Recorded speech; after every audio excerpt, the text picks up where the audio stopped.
Nathalie, bonjour. Merci de nous recevoir chez vous à Nice. Nous nous sommes rencontrés dans un petit village de l'arrière-pays niçois, Lucéram. Ce village est le berceau des crèches de Noël du pays niçard. Vous-même, vous êtes une créatrice de crèches de Noël.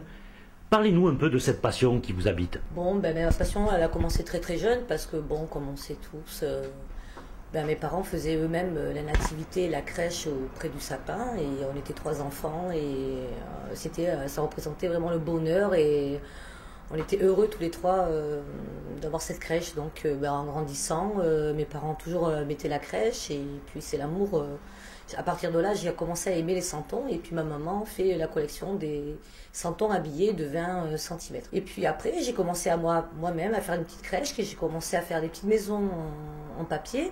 Et là, la passion a commencé à arriver. J'ai voulu aller un peu plus loin dans le détail et travailler autrement. Et comme je partageais cette passion avec d'autres fadas, comme moi, qui m'ont appris, qui m'ont donné beaucoup de réponses à mes questions et surtout de voir les belles choses qu'ils faisaient vivre en fait. Et l'amour qu'ils donnaient à travers leur création m'a donné aussi à moi envie de faire la même chose et de créer aussi. Quand on regarde aujourd'hui le travail que vous avez réalisé sur la crèche, votre crèche personnelle, pas au-delà d'un travail, on regarde les petites maisons. Parlez-nous un petit peu des matériaux que vous utilisez. Les matériaux que j'utilise, c'est des matériaux recyclables en fait. Je vais sur le marché le samedi matin, je vais récupérer les plus vieilles cagettes de bois que je trouve. Puis quand je pars en balade en montagne avec mes animaux, je ramasse ces petits cailloux qui correspondraient à faire une petite maison au départ. Et puis tout le reste, comme le café, j'utilise le café pour faire l'imitation de la terre. Aussi pour faire les toits ondulés, c'est des vieilles boîtes de conserve qui sont rouillées à l'extérieur avec le temps. Et puis je les récupère, puis je les coupe, je les aplatis pour donner cet effet de vieux toits ondulés. C'est aussi du recyclable, donc des vieux fonds d'armoire et que je découpe dans ma réalisation. Et puis par-dessus, je récupère ou du PF3 ou de la colle à carrelage, tout ce que je peux trouver autour de moi.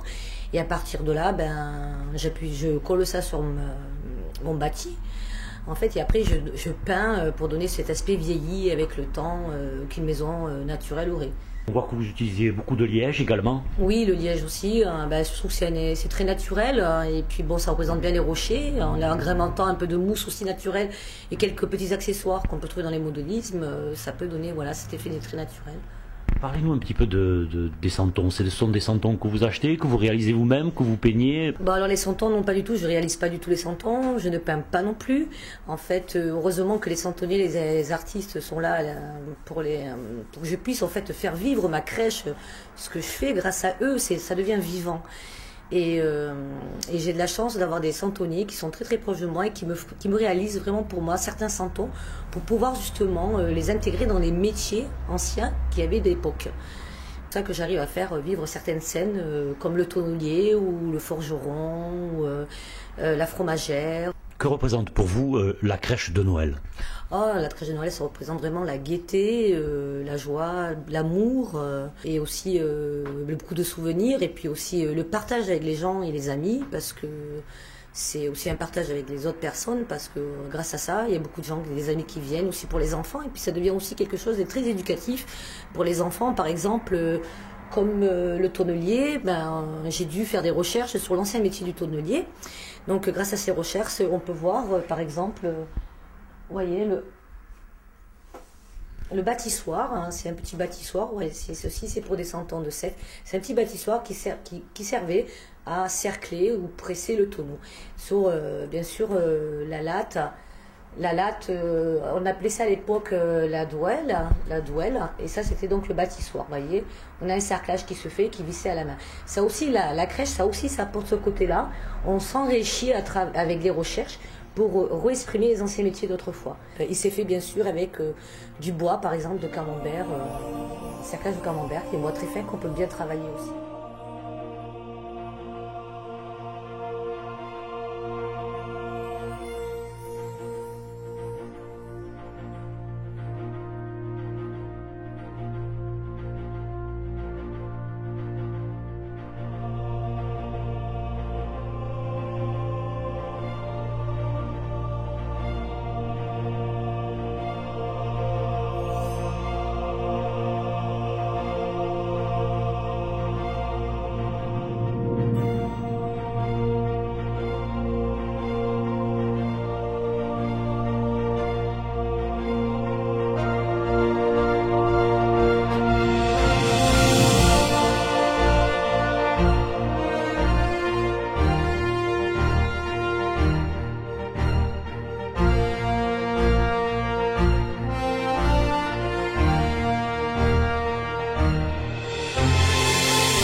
Donc chaque année, vous faites une crèche nouvelle, les thèmes changent ou c'est une crèche identique?